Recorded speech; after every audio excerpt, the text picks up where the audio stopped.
somewhere between, say, 30 to 60 minutes a week total of resistance training that seems to maximize risk reduction of major killers and premature death. And so just lifting that amount of weight for that frequency, that's like nothing. That's like 7 to 15 minutes a day, 4 days a week, or something like that of lifting weights. It's like absolutely nothing. And doing that is wonderful for reducing these risks. What if I told you that you could feed your dog food that's not only healthier, but also better for the planet? Introducing Earth Animal Wisdom from the Seed Recipe dog food, crafted with care to be healthy for your pet and gentle on the environment. And this complete and balanced formula is carefully air dried at the optimal temperature to preserve vital nutrients your dog needs to thrive, regardless of their age or size, with pure plant nutrition. This is honestly the best vegan dried dog food we have ever tried.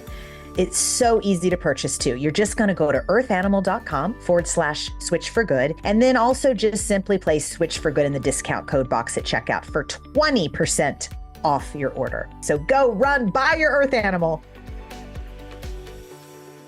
Welcome to the Switch for Good podcast, y'all. I'm so glad that you decided to join us today because we have a special guest. In 2017, the groundbreaking documentary, The Game Changers, hit Netflix, captivating over 75 million viewers and maybe more worldwide, and changed how we view plant-based eating in relation to athletic performance. Today's guest was instrumental in its creation, ensuring the film was scientifically sound. I am so thrilled to welcome my friend, David Goldman, the Chief Science Advisor for the Game Changers. And I'm also very proud to say one of the authors of Switch for Good's first of its kind plant-based playbook for athletic performance, which many of you have in your home, hopefully on your coffee table. So people want to go through it and order one. David has also partnered with Switch for Good on original research, which we're going to talk about today on the podcast, and his latest release of some astonishing modeling papers. We're going to go into that later too. David is a certified specialist in sports nutrition and strength and conditioning, holding a master's degree in applied physiology and nutrition from Columbia University. He also served as the director of nutrition and fitness at True North Health Center, an integrative medicine facility in Northern California you all have heard about many times on this podcast. And currently he works with college, professional, and Olympic athletes, helping them enhance endurance, strength, and recovery through evidence-based, plant-powered methods. And he is pursuing his PhD. So stay with us as we delve into his cutting-edge research and explore how he empowers individuals to unlock their full potential. Welcome, my friend, to the podcast, the podcast. Thanks so much for having me. It's really nice to be here. I'm so glad. It's sort of a long time coming, right? So I'm so glad you're here. Thank you. Me too. So I just made a little joke in the intro about the modeling papers. They're very well done. I would love for you to tell. Well, the audience probably wants to learn what a modeling paper is, because that was my first question. And then what the modeling papers that you wrote with some other authors and what you learned. And I just have to say that it is a fairly simple conclusion, y'all. These modeling papers, they're super geeky, but David was looking at how athletes, high-end athletes, rugby players, and some other style of athletes could get enough of what they need on a plant-based diet. And we all get that question, athlete or not, how do you get your protein? How do you get your leucine? How do you get name the element, fill in the blank.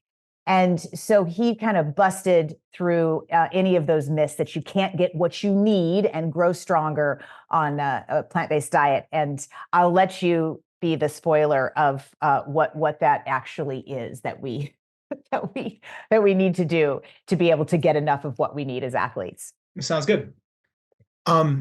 So I personally am a giant nerd who loves to dig into the details, like the bowels of scientific research that no one else, I shouldn't say no one else, but that most people are just not interested in reading, right? Like most people are going to just give it a cursory glance, or I don't know, read the summary of it on a lay website. But I like this stuff, and I like learning about all of physiology in every way imaginable. The exercise side of it, I love the food piece of it. I'm really interested in sleep and heat stress and cold stress and all sorts of different elements.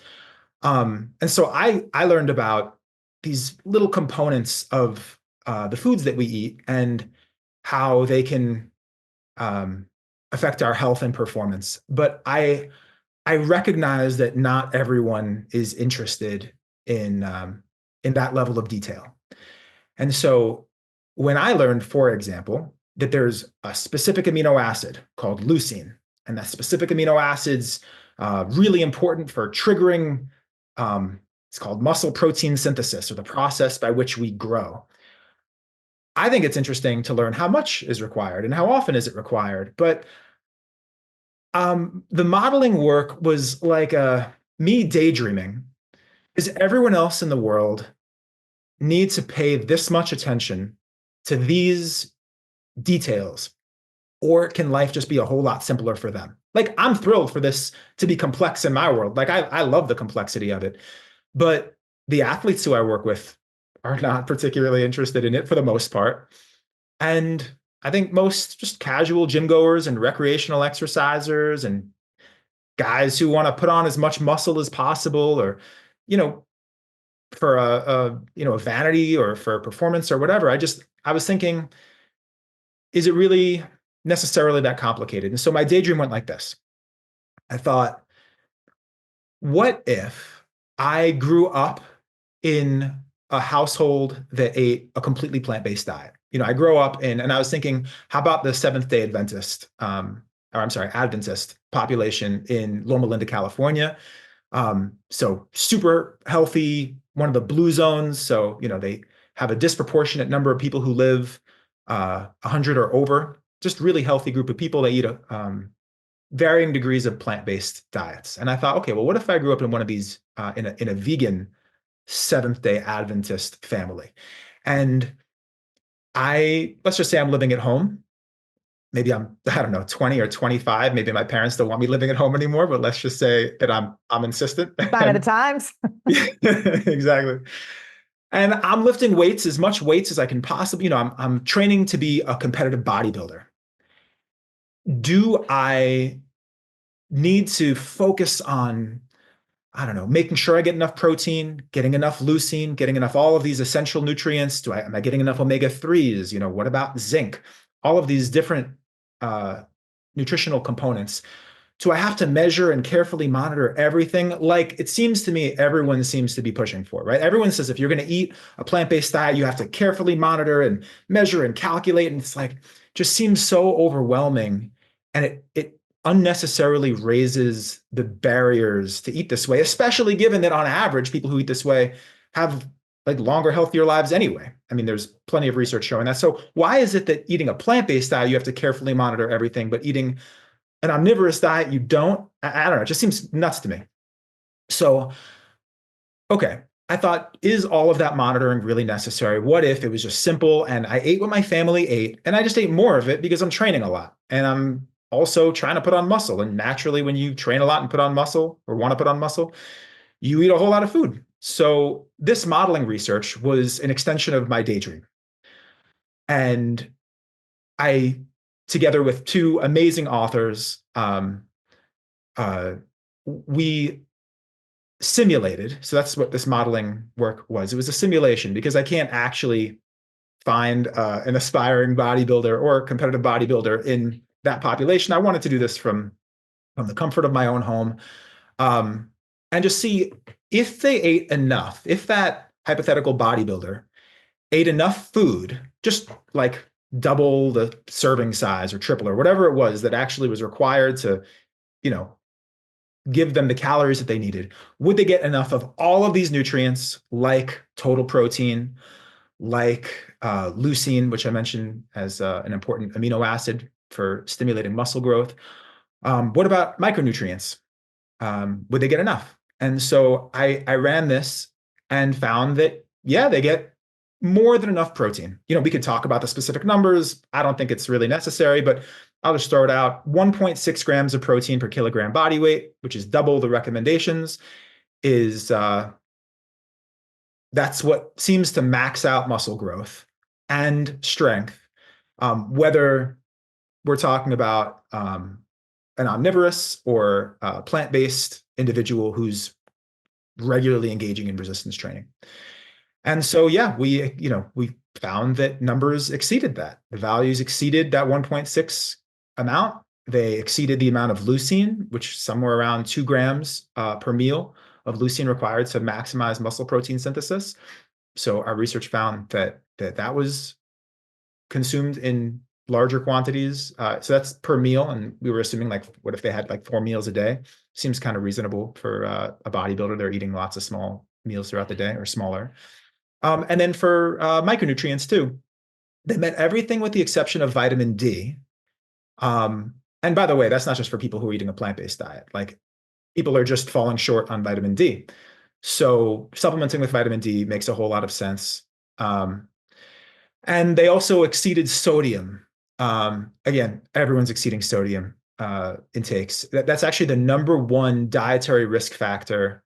The Global Burden of Disease study looked at that and found that if there was one thing people could do to have a more disability-free life and longer life, it would be dietary sodium, which is a real thing. So anyway, really just for the most part, these diets, without even batting an eyelash, it just the simulation suggested that it would provide everything that we need. And I ran it again, or we ran it again in American football players, because it's one thing to be a bodybuilder who's up on stage and they look, like superheroes. Yeah. They look like Yeah, action but they might figures. be out of breath if they were to climb a mile. Yeah, they're feeling real low energy, exactly. And yeah, what about like a football player who needs to be able to perform really, really well and be big and strong, all of that at the same time, and found similar things. I think they hit vitamin D requirements, but I don't don't quote me on How that. did you And then know? What did you feed them? Like when you simulated it, what was their diet? oh, it was like a vegan diet as Seventh-day Adventists would eat in Loma Linda, California. So I don't know the exact foods. Like there's no so we based this off of research published in 2013 from researchers at Loma Linda University, where they basically aggregated all of the data that people in this Adventist Health Study 2 were eating. And so they just put it all together, and this is how much fiber they're eating, and this is how much vitamin A they're having. And so we just scaled nutrients instead of foods. Exactly. That's how you did it. So we don't know So it exactly wasn't what like a perfect diet. It wasn't the No. perfect diet. But it was a vegan diet. So it might have had an Impossible Burger or things like that that are less than whole. Oh yeah, this was definitely not a completely whole food plant-based diet. Yeah, I mean, if it were, which it wasn't, fiber intakes would have been even higher. You would have had even lower saturated fat. Oh, saturated fat, by the way, was very low. It was really good. It was like sub 5% of calories, which is like great, meets recommendations. But yeah, no, this is definitely not some meticulously developed, like, hiring a chef to make everything perfect. This is just like what regular families in Loma Linda, California, who are eating a vegan diet. This is just what they were eating. Yeah. And the truth is there are other populations where these numbers would also meet these targets. I mean, there's a whole bunch of different populations across the globe, all over the place. I was in Finland last year. There's a Finnish population as well, where I was just curious and I saw, yeah, I mean, it would hit there too. It would work in a whole lot of different places. And that's really just because when you eat a lot of food, because you're an athlete, you're going to get everything that you need. And so it just seems kind of like a myth that everything needs to be so carefully weighed and monitored and measured. Look, that's one thing if you're like living in, I don't know, sub-Saharan Africa, where there's food scarcity and you really, just trying to get enough to live can be challenging. That's different. It's also different if you're someone who's trying to cut weight, like a wrestler or an MMA fighter.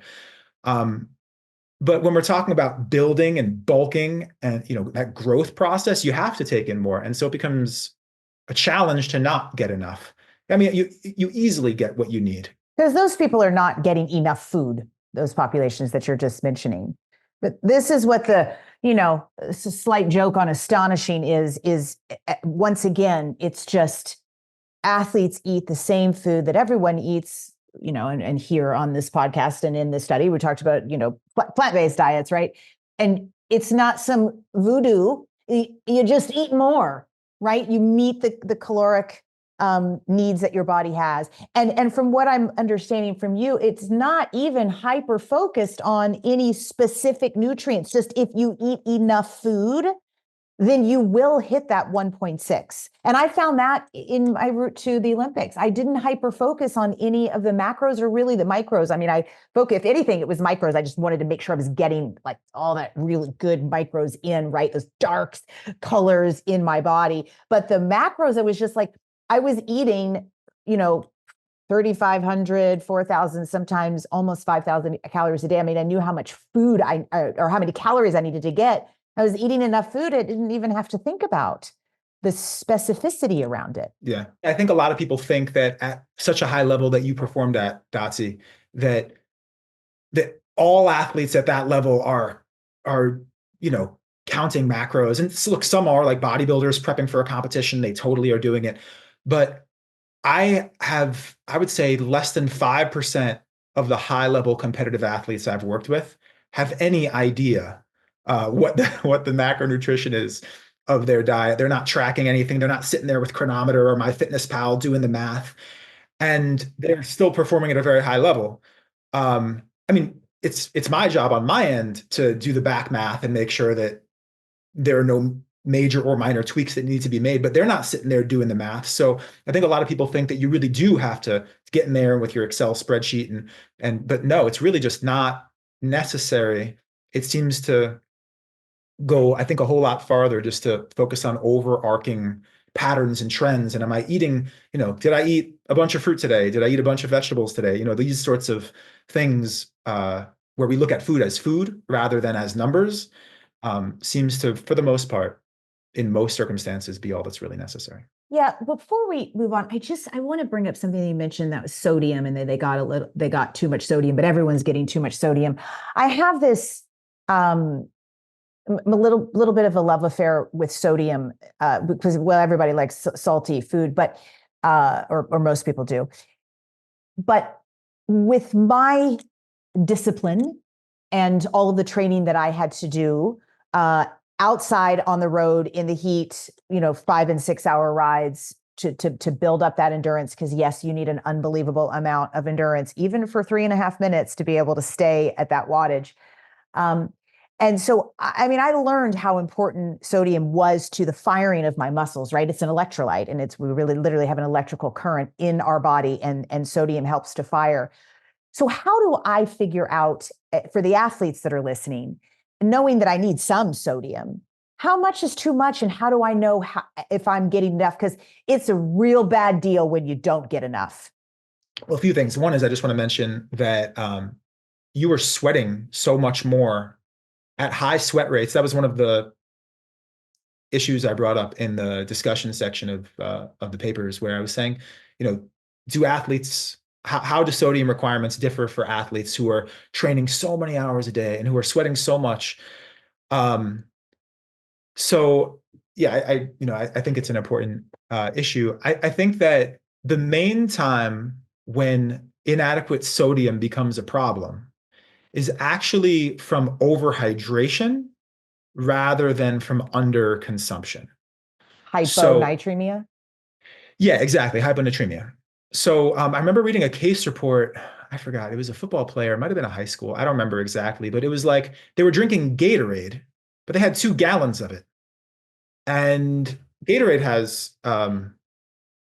has sodium and other electrolytes, but it can still sort of overwhelm our bodies in such a way that, I think that hyperhydration is a bigger issue. That said, for people who are competing in the heat or training in the heat for a long period of time and are sweating a lot, I think it definitely makes sense to basically have the amount of sodium that you would get in like a Gatorade, for example. But I think for most athletes, that is really a non-issue because there's so much sodium in a diet as it is. And you eat a couple hours before you train, and then you eat again after you train. And so you have plenty of it in your blood at any time. And so I don't think most people have to worry about having a whole lot of or increasing their sodium intake. For the most part, athletes, just like everyone else, could actually benefit from reducing it. Yeah. Does that answer your question? Mhm. Okay, cool. And Alexandra, I know you had a question before. You wanted to mention something. Yes, two actually. Firstly, you didn't mention B12 as them lacking B12, just D. So did they not lack B12, or would you recommend a B12 supplement? I would say that, so one is that they didn't lack B12, and I would say that I recommend a B12 supplement. I would say both. So they had enough B12 because fortified foods and supplements are consumed by this population just like others. Supplementation was minimal in these groups, but I 100% recommend that anyone eating a plant-based diet, and also many people who are eating omnivorous diets, take a B12 supplement. There's a Framingham Offspring study. I think we talked about this in the Game Changers, where, yeah, I mean, it was like an alarming percentage. It was like 39 or 40% of people who are eating omnivorous diets had low B12 levels. And so, yeah, absorption, a whole bunch of challenges set in, especially as we age with that. And taking a supplement is absolutely worth doing for many of us. I mean, every one of us who's eating a plant-based diet. And then just to extrapolate from what you said about the athletes who had more calories because of their exercise. For most of our listeners aren't exercising a lot, as nearly as much as Dotsie, for example, or the people with whom you work. So are they getting enough with their regular, 17 to 23, 2,500 calories a day? Would you say that they also don't need to worry about all those nutrients that you talked about? That's a really good question. And I would say it depends on the outcome that we're interested in. So, for example, if someone was eating 2,000 calories a day on a plant-based diet or an omnivorous diet, without really focusing on what they're eating, it's really unlikely that they would get enough total protein, for example, to maximize growth. But the thing is, they're probably not trying to maximize muscle growth if they're eating 2,000 calories a day. So the question is, what are we optimizing for? Is it for health or is it for performance? And I would say if you're trying to optimize for health, this always blows my mind. There were two meta-analyses. These were published in 2022. The authors' last names are Mama, which is the coolest last name ever, and something like Shailendra, which I'm going to butcher that last name, and I'm sorry. And they found that there was a J-shaped curve, and I'll explain what I mean, when it comes to how much weightlifting people do and their risk of getting cardiovascular diseases, getting any, total cancers, and also risk of premature death from any cause. So what I mean by this is that there's a sweet spot of somewhere between, say, 30 to 60 minutes a week total of resistance training that seems to maximize risk reduction of major killers and premature death. And so that just lifting that amount of weight or that for that frequency, that's like nothing. That's like, what is that? Like 7 or 8 minutes. What is that? So I guess it'd be like, 7 to 15 minutes a day, 4 days a week or something like that of lifting weights. It's like absolutely nothing. And doing that is wonderful for reducing these risks, but it also is not going to be enough to maximize the response, our growth and strength gains in response to training. So if we're not trying to maximize these gains because we're more interested in, let's say, health, then we don't even need all that extra protein. So it becomes kind of irrelevant on that end too. But yeah, I think that the less we eat overall, the more we need to be mindful of the quality of those ingredients. Like if you wanted to get enough vitamin C, for example, which like people eating plant-based diets just consistently do. It's amazing. Their vitamin C intakes are extraordinary. Yeah, I mean, if I were to eat very few calories, I'd have to be more mindful to make sure that those foods that I'm eating have enough vitamin C. But if I'm eating tons and tons of calories, I can get that vitamin C from whatever I'm eating. And then I probably have room for junk calories, which would allow for me to still get the nutrients I need. That's not to say that I'd be healthy for doing it, but I'd still get the nutrients that I require because, yeah, I mean, just sheer volume. I don't know if that answered your question. I know it's sort of a multifaceted issue if we're aiming at performance or health. Are you wanting to lose body fat, build lean muscle, and strengthen your bones? Do you want to once and for all stop feeling uncomfortable in your body and start feeling good about how you take care of yourself? Well, I have 3 words for you. Fit vegan coaching. And for me, this is personal because about 6 months ago, I was in a real rut. I was eating unhealthily and I was waking up not feeling good. So I reached out to Maxim Seguin, who'd been a terrific guest on this podcast and who is the founder of Fit Vegan Coaching. And I asked for help. Maxim and his team were so kind and non-judgmental. So for the first time in my life, I signed up to follow a program, and it was like a miracle. Through his coaching sessions, webinars, training app, food guides, and the support of others in the program, I transformed the way I was eating and training. And now at 61 years old, just 6 months in, I feel amazing physically and emotionally. And I think I look pretty great too. Fit Vegan Coaching is the world's top whole food, plant-based body recomposition coaching program with over 800 transformations in more than 20 countries. It's definitely one of the best investments I've ever made in myself. So if you are feeling anything like the way I was feeling 6 months ago, or maybe you just simply want more information, go to fitvegancoaching.com to book your free application call. And if you sign up, you'll get $150 off because you heard it here on Switch for Good. Now, back to the show. No, that's good for people to know that. And yes, you did answer my question, is that if you're not in consuming a lot of calories, you have to be, it just would be the same for an omnivorous diet. You have to be mindful of what you eat so that every calorie counts. And if you have a large amount of calories, then you'll more tend to get the nutrients you need. So, yeah. I mean, whey protein is meant for people who are eating omnivorous and maybe vegetarian, but not vegan diets. There's a reason why whey protein was built not for people eating a vegan diet, right? I mean, even they are seeking out additional protein to build muscle. And there are 2 studies that I've seen where omnivorous diet plus whey protein to meet this 1.6 or 1.8 number.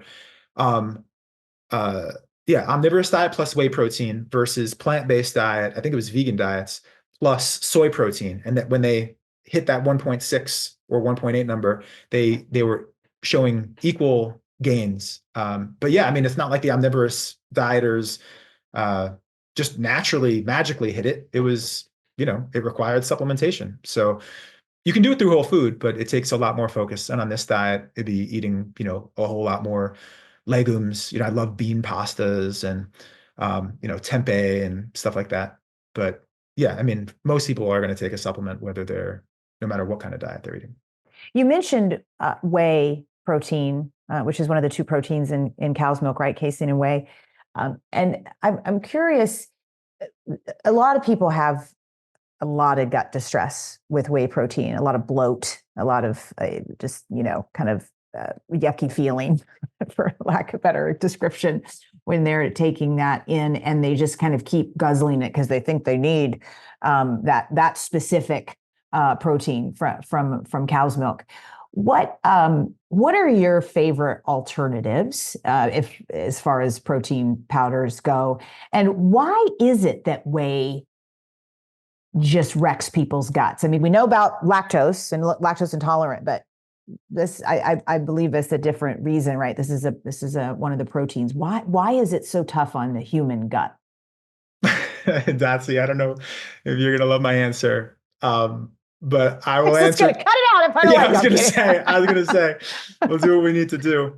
Okay. To answer your second question first, I was gonna say I haven't seen in the scientific literature, I haven't seen that response to whey protein in terms of like GI intolerance. I have seen that in response to milk, which seems to be largely a response to lactose.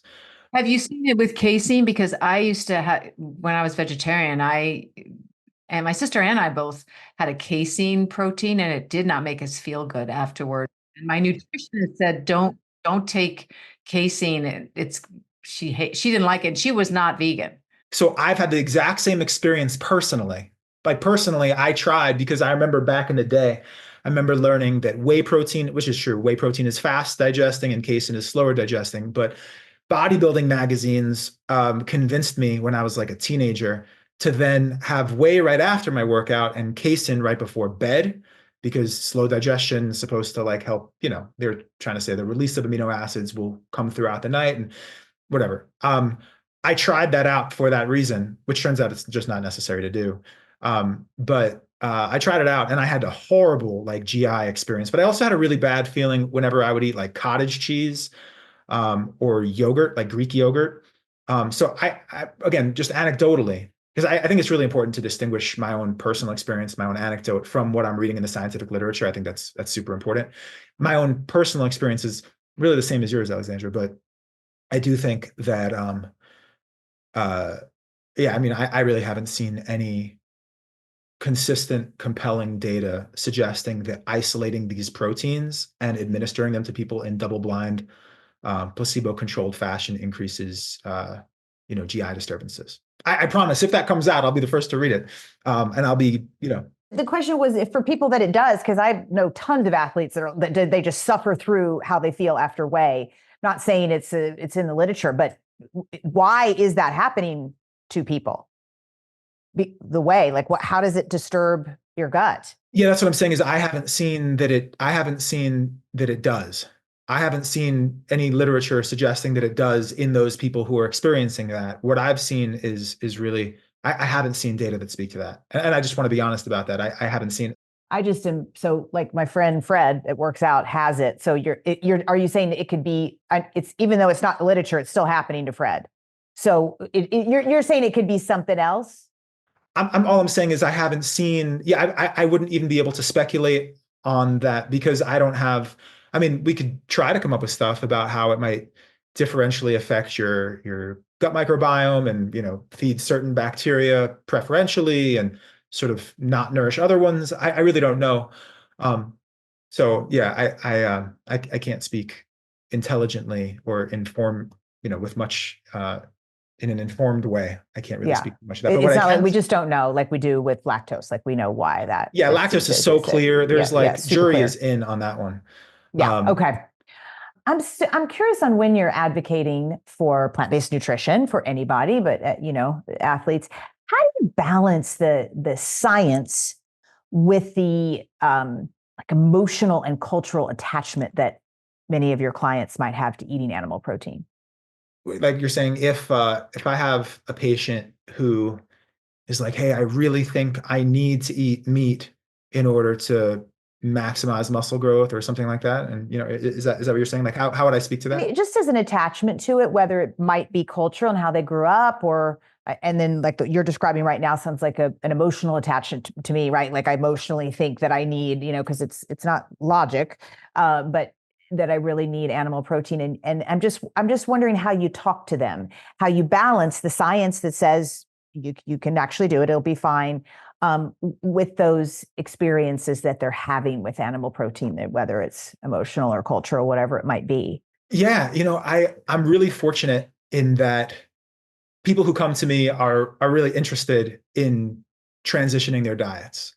I don't ever have to sell this to people who are coming over. And that's awesome.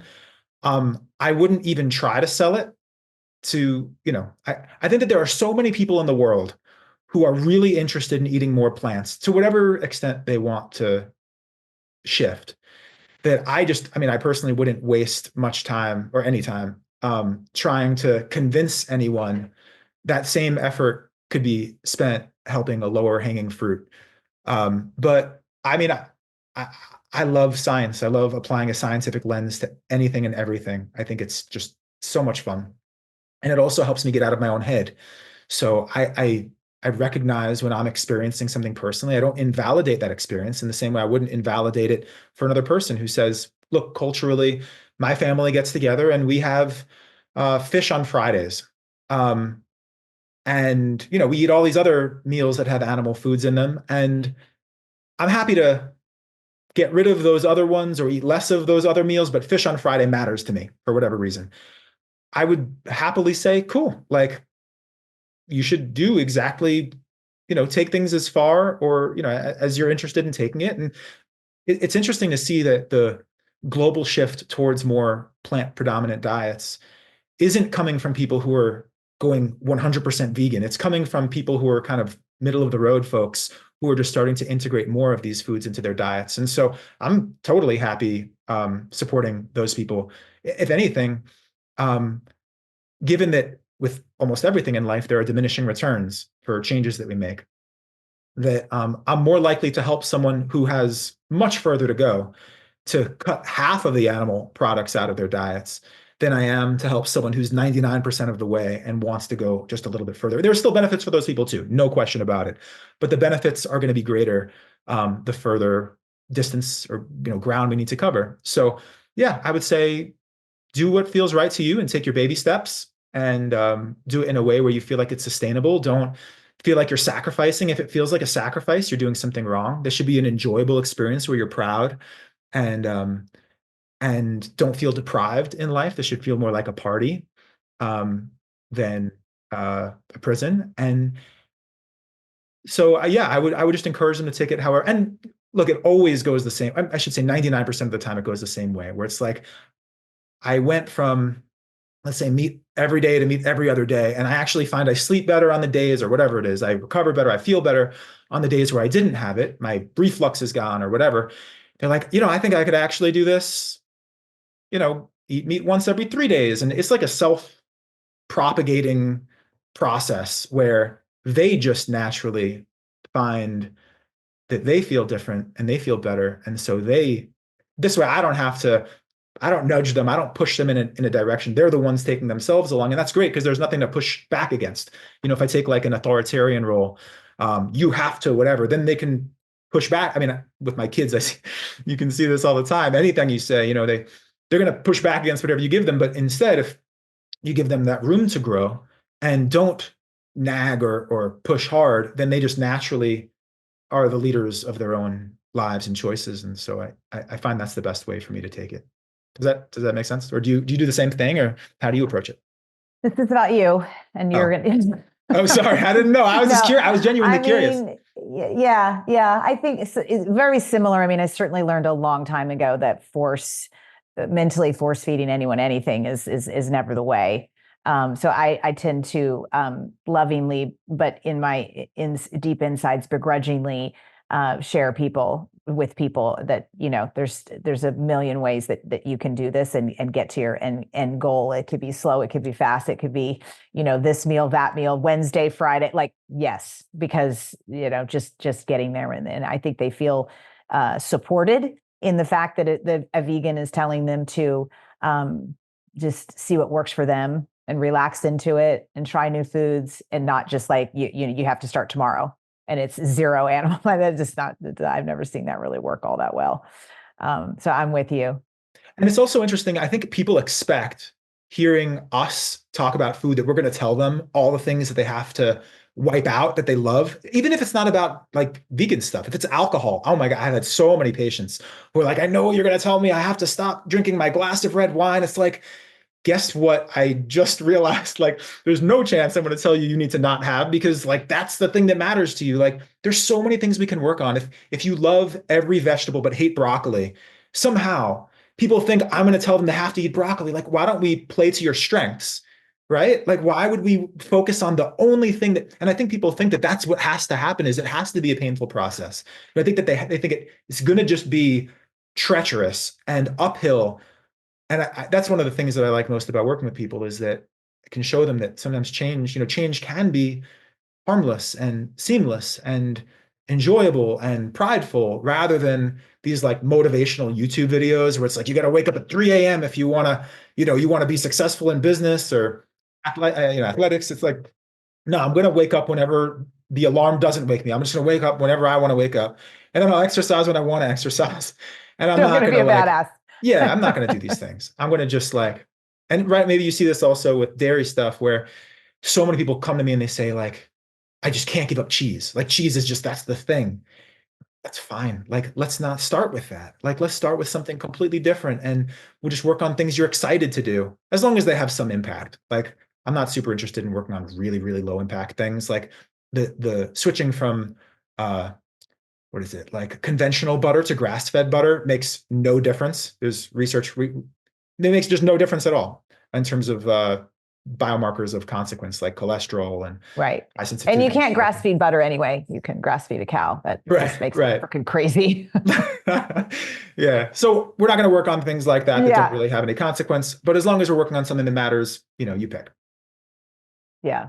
Did you know that as we age, our bodies produce less collagen? This vital protein that keeps our skin firm and supports muscles and joints starts to dwindle, leaving us with a few more laugh lines and a bit less bounce in our step. But there's good news. Yes. With vegan collagen, you can naturally replenish this essential building block and get your glow back. Through innovative extraction techniques from nutrient-rich broccoli and carrots, they've crafted 100% plant-based collagen that effectively reduces the signs of aging. It supports skin hydration, enhances joint flexibility, and strengthens hair and nails, so you can look and feel fabulous. And the best part, there are no chemicals, no preservatives, and absolutely no animal products, just pure plant-based goodness.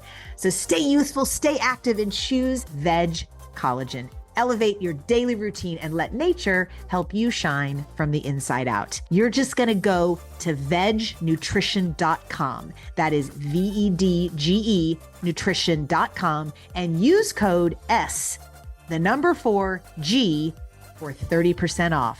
Right? You got it.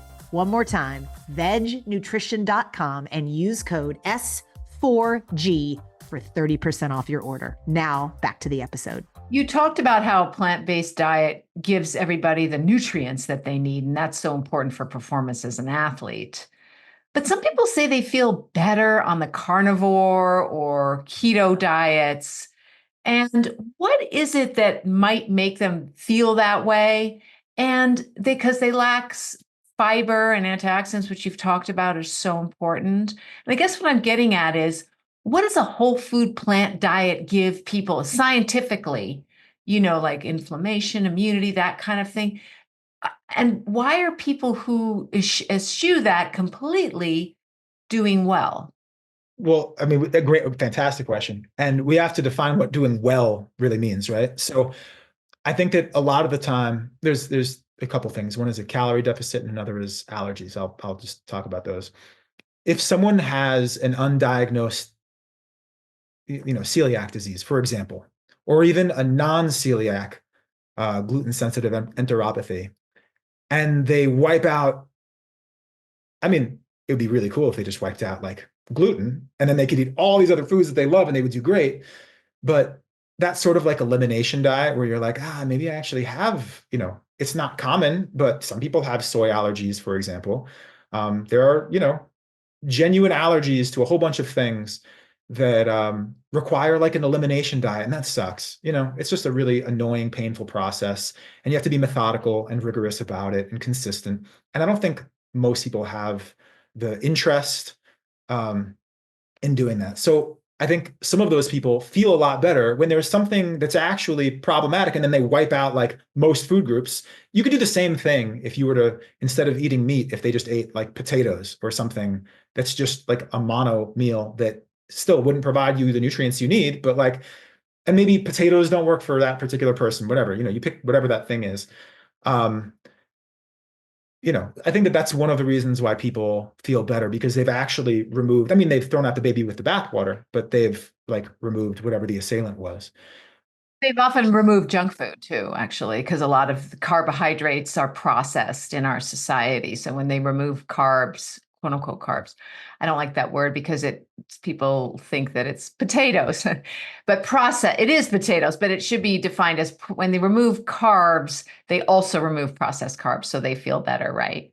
Yeah. They're going to feel more stable. There's a whole bunch of things that go along with this. By the way, I also just want to mention that it's very rare, not very rare, but let's just say it's like 5% of the population has an issue with like nightshades. So, like tomatoes and red bell pepper and potato, stuff. There are certain things. So I just want to say there are a bunch of things that can mess with people on a rare basis. But I think like you said, when they're removing carbs, but I just like you, I like wince when I hear that term, because carbs with a, air quotation, doesn't distinguish like jelly beans from kidney beans, and that's a problem. But I think one of the reasons why they feel better is also they've created a calorie deficit, so they're going to lose weight, and then there's this a competition within their bodies of weight loss, just by any means necessary. You could give malaria, and produce weight loss, or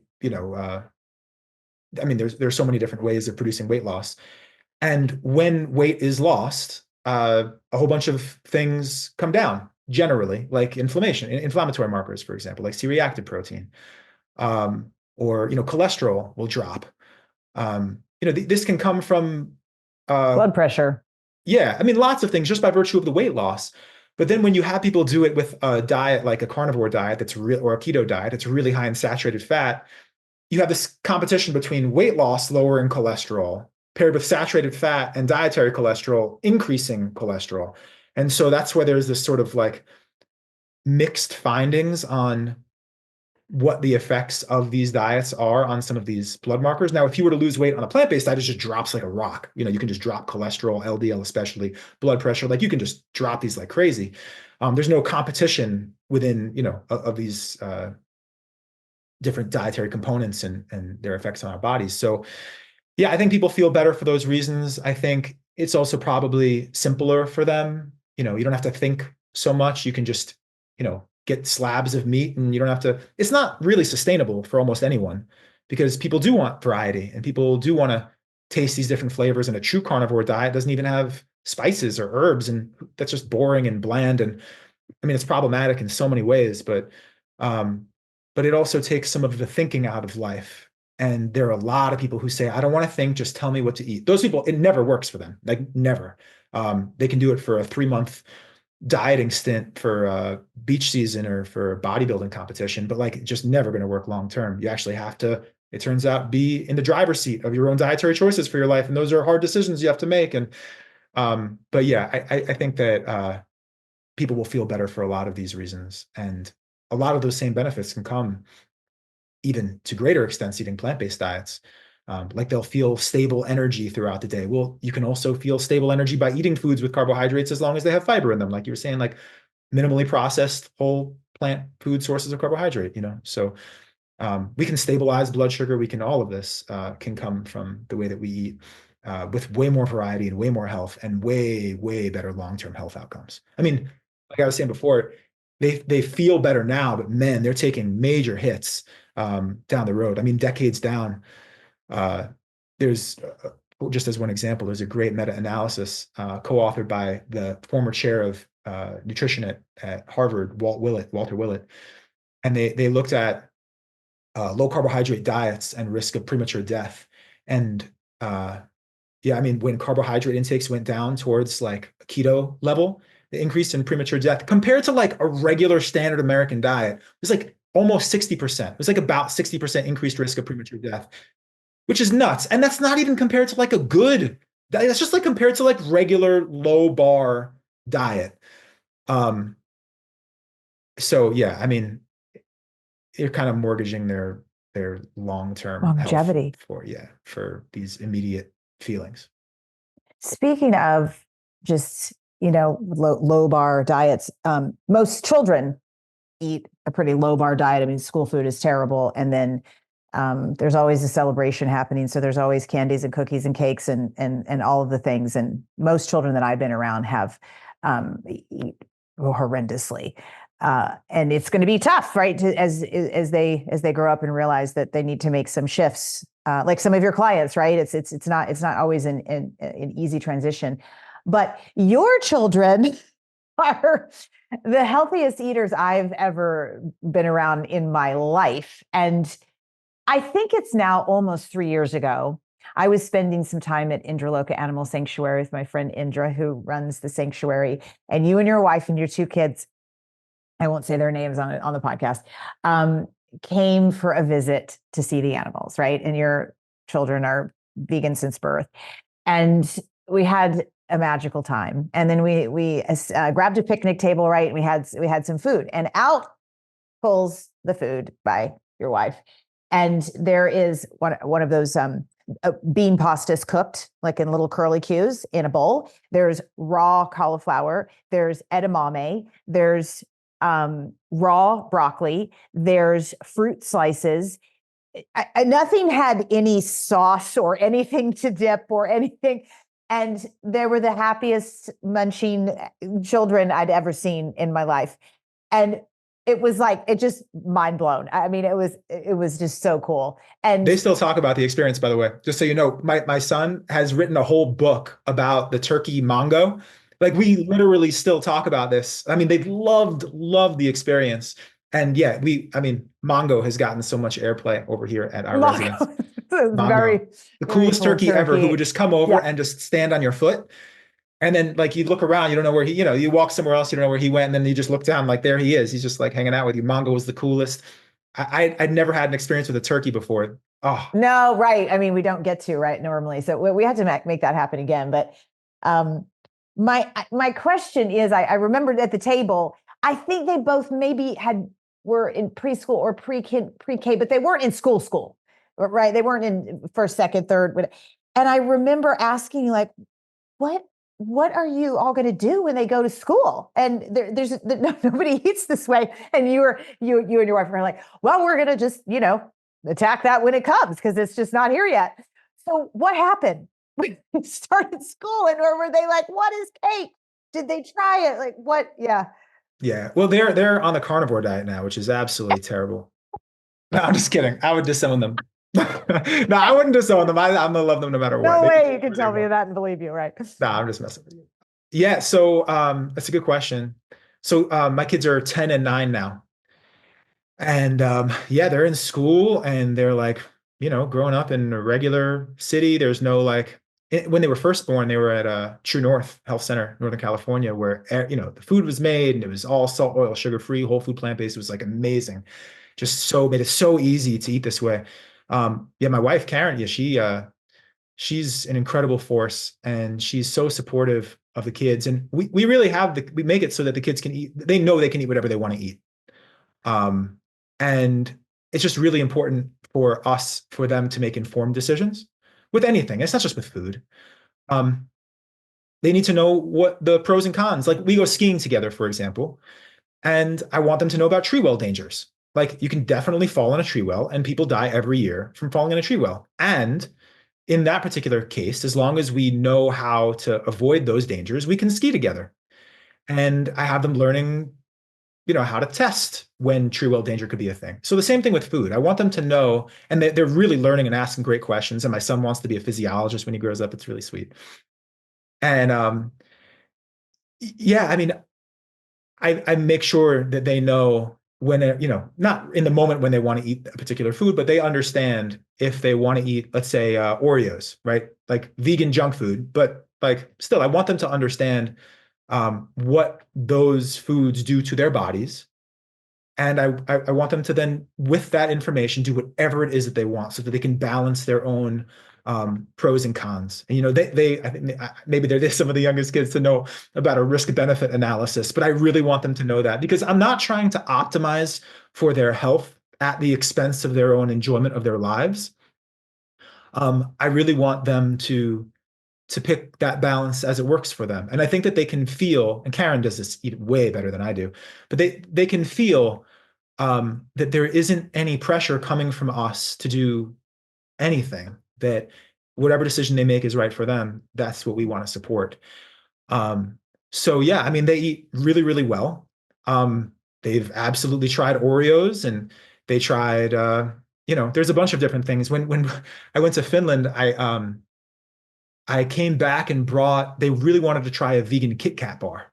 So they just were curious. All their friends at school were eating Kit Kat bars and they were like, can you get a vegan version? And I was like, I'll look across the world. I don't even know if they make them. And I looked and they did, and they tried it and they're like, this is nasty, because they're not used to eating that kind of stuff. So they're used to Like they love their favorite food, I think, or one of them is bok choy. They just love bok choy. And they call kidney beans yummy yummies. I don't know. Don't ask me, but they Right. love these foods. And so But their they're, taste buds grew up on that. I mean, that has to be a huge, right, yeah, they're part of, used yeah. to it. And we celebrate these things and we get excited about it. When bok choy is in season, it's like a big deal. We're going apple picking next week. And so we try to connect to these things. And we also separate for them, um, you know, when you eat this food, what is the implication of that for your own body, for, for the animal, for the planet? Like what are, let's just see, for the, supply chain, like what do our choices, what does that mean for the world at large, including ourselves? And it's really hard to teach that to a 10 and 9-year-old, but we've been slowly baking it into them over the years.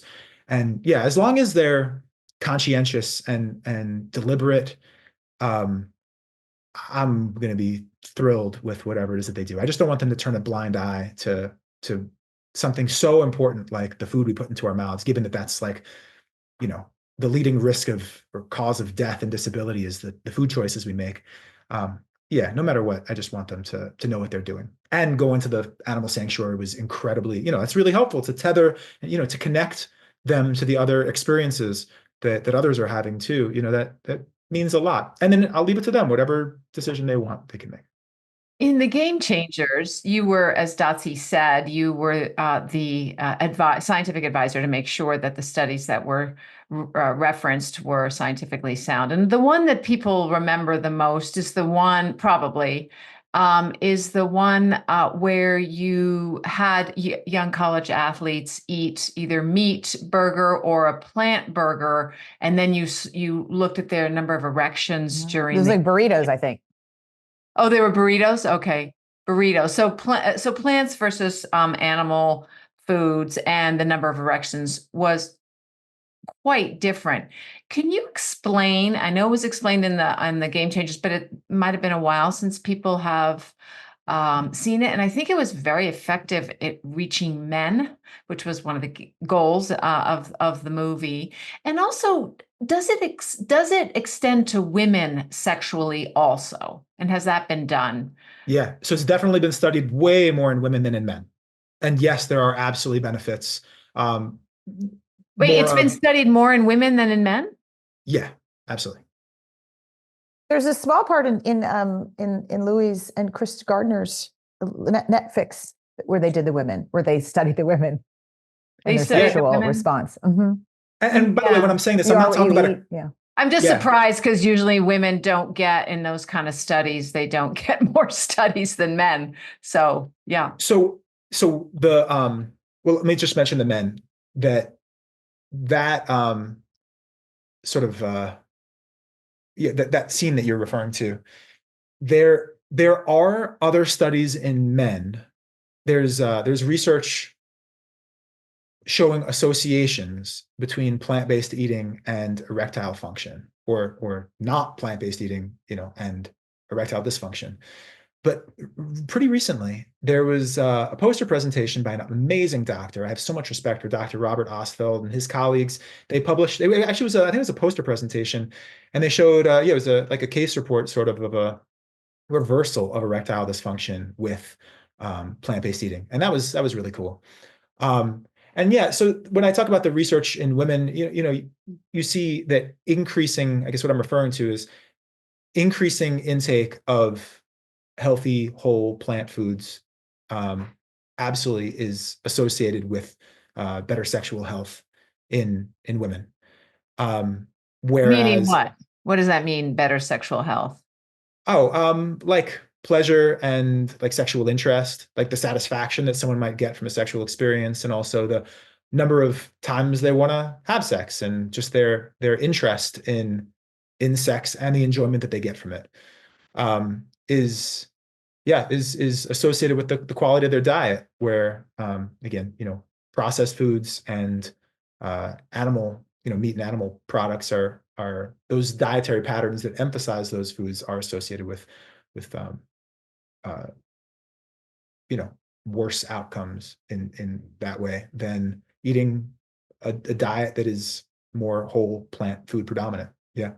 I actually had a couple lectures on this when I was at True North, where we talked about the sexual side of it. We also talked about attractiveness and also body odor.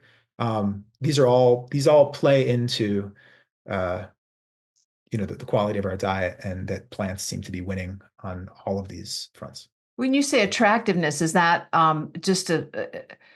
you just exhibit more attractiveness when you eat plants, or is it because you conform to society's ideas of beauty by losing weight? No, literally just talking about like skin, like we're talking about the appearance of skin. So, carotenoids in plant foods can change the sort of the color of our skin.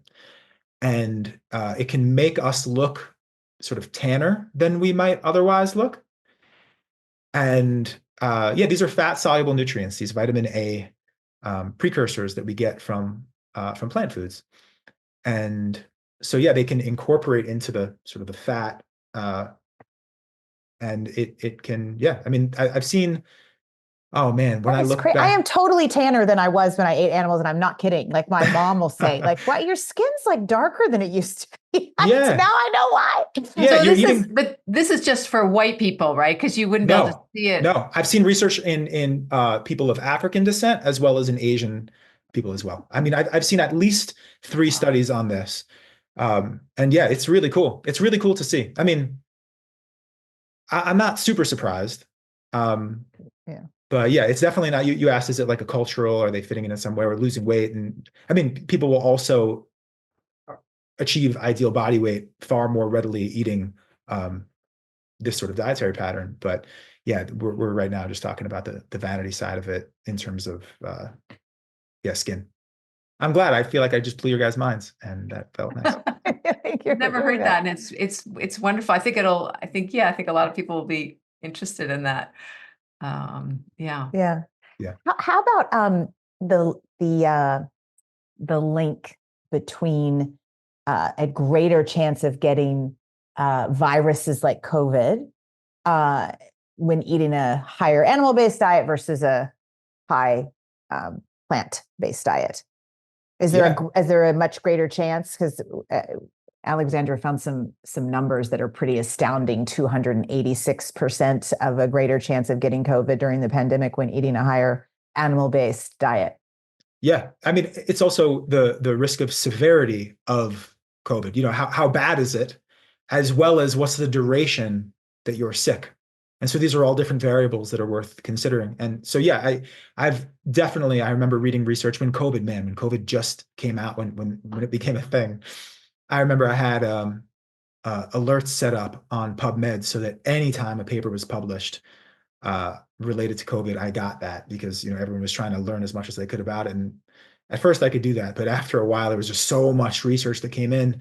But I do remember throughout that process, I remember reading research on plant-based diets in relation to risk of a severe course of COVID, and it was significantly different when people were eating the way that we are recommending that people eat versus even like a low carbohydrate diet. Some people might think that could be protective, and it really wasn't. It was actually worse by far. And why is that, do you think? Is it inflammation, or I know you've done studies about inflammation and improved immunity with plants. Yeah, there's a lot of different possible reasons why that could be, but really like you said, inflammation, we can look at this through measures like C-reactive protein, and there are interleukins and other pieces of the puzzle where these are lower on plant-based diets. They're better. There's also, I mean, there's a concept called molecular mimicry, where the makeup of our tissues is obviously far more similar to that of other animals than of plants. So our bodies can get sort of confused when we have a protein from beef in our bodies, and it can sort of dysregulate our immune system where we don't know exactly what to attack. And sometimes our own tissues can be caught in that crossfire. And that's one of the really legitimate possible reasons that the scientific community has considered for why, as one potential cause of type 1 diabetes, that it's possible that dairy can actually be problematic in that way, because our bodies can mistake the insulin we're consuming with the insulin our body is producing. And so it can sort of attack our own pancreatic beta cells. And so that's just one example, but really there's a whole lot going on when we're eating these animal foods in larger quantities that, just naturally it's a zero-sum game as far as the total food we're going to eat in a day. So more animal food is going to mean less plant food. And so that means fewer antioxidants that are going to help us protect ourselves from ailments. And so, yeah, I think there are a bunch of factors at play that probably translate to that. And you mentioned, some of them. What about omega-3 fats? I hear this stuff about fish oil. I see, it on recommendations of how to be healthy, and they might say eat a lot of plants, and then they'll throw in fish oil. Can we get those omega-3 fats through plants? Do we need fish oil? Yeah, we definitely don't need fish oil. And we can so fish are getting those fats from the plants that they're eating, or from other fish that they're eating that have them, that have eaten the plants themselves. So you're getting it one way or another from plants. It's just a question of how much you dilute it through the food chain or pass it up the food chain. But then it also comes with heavy metals. You have methylmercury and PCBs and dioxins and other things that are really problematic in fish and in lots and lots of fish oils. So yeah, I mean, if you wanted to take long chain omega-3s, which is a totally reasonable thing to do, they have algae-based long chain omega-3s, which is EPA and DHA. So that's a totally reasonable way to go about getting those omega-3s. And I also will say that there's research, this was done in omnivorous research subjects, where this is also 2 decades ago now, but when people ate a higher fat diet, it was 40% of calories from fat versus 20% of calories from fat. It's really interesting that the people who had the 20% of calories from fat, their bodies were able to convert more of the short chain omega-3s, like ALA, into EPA and DHA, to the point that it actually looked as though they had been supplementing with fish oil, for example. So it's possible that, and there's an enzyme that converts short chain into long chain omega-3s. And it's possible that when we just dump too much fat in our diet, we sort of mess with our body's ability to convert enough of those fats into what we require them to be.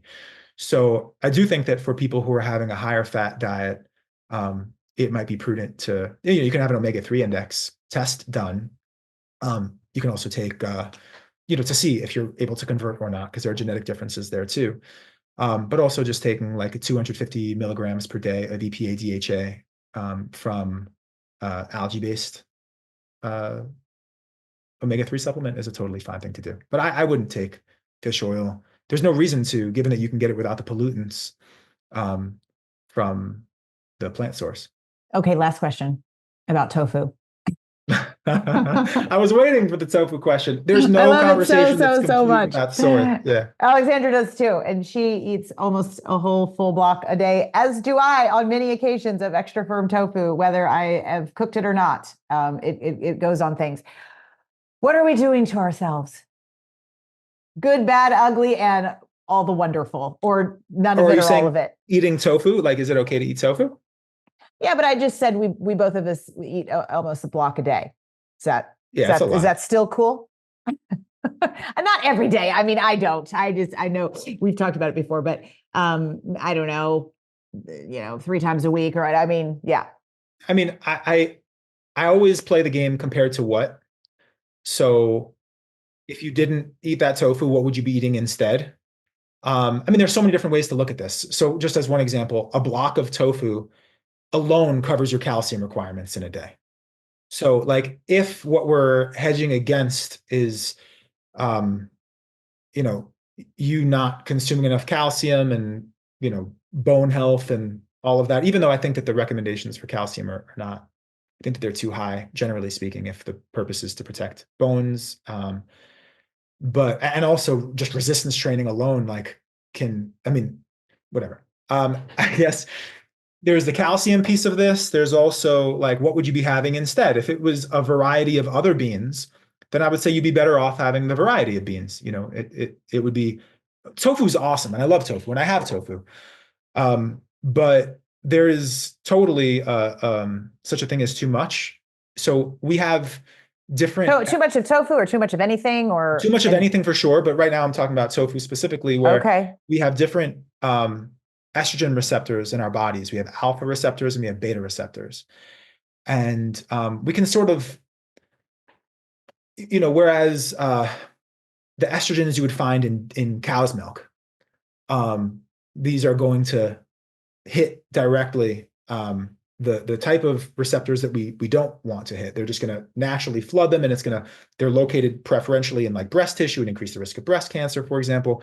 The phytoestrogens, which are not real estrogens, they're plant-like estrogens in soy, they're naturally going to go towards the other. They're naturally going to activate the I think it's the beta receptors. The B, okay. Right. But if we have so much, we can flood the beta receptors, and then that sort of trickles in now and will be taken up by the alpha receptors, which, like I said, that's where BPA and these other estrogens you'll find in the food supply are naturally coming in and naturally just hitting those alpha receptors. So there's an amount that seems to be like a sweet spot. And I think a block of tofu is probably a bit above that. If you look at the cultures where people eat a whole bunch of soy foods, like in Asian cultures, and you see these fantastic protective effects, they're really not having that much soy. I mean, they're having some, and it's great to have on a regular basis. But it's like a serving, 2 servings a day. I think you could probably have 3 servings a day and do great. But yeah, I wouldn't like regularly, as much as I love tofu, and I really do. I think it's amazing. I love the way it tastes. Because too much is going to slide it over to those A receptors, and that's not what we do not want. Okay, all right. Yeah. That's good. We went to school, Alexandra. And there are case reports of people. Yeah, there's like case reports of people just chugging huge amounts of soy milk, where it can also have those kinds of effects where you get gynecomastia or like male breast growth. Yeah, but just obscene amounts. They're having huge amounts, but that's the thing. If you're in regular quantities, like personally, I love having like, I don't know, 2 servings or so a day of soy, and that seems absolutely fantastic. But now, if you drank the same amount of cow's milk, would you also have those same issues? The same amount of cow's milk? I mean, I haven't seen soy milk. When you get gynecomastia. That's a great question. I mean, I haven't seen any case reports of that, but that's not to say that it wouldn't be the case. It's not to say. I mean, usually people aren't chugging like a gallon of. Well, actually, I shouldn't say that, because there are bodybuilders. I remember growing up in that culture where you drink a gallon of whole cow's milk per day to get the calories and protein. So, but I don't know. It's a great question, because obviously the real estrogen, the actual estrogen, is found in cow's milk, not in soy. So if I had to stack the two against each other, I would definitely bet on worse effects coming from the cow's milk. No question. I mean, that's what I would hypothesize. Maybe one day someone will study it. Well, thank you so much for being on the show. You've been terrific. Really, it's been a long time coming, but we're so glad you were on. Oh, thank you. Thank you. I appreciate that. Yeah, it's great to be here, and it's great to finally meet you. And thanks for asking great questions and for engaging in the topics that we talked about. Very, very awesome. Loved every second. I know everyone learned so much too. So thanks, David.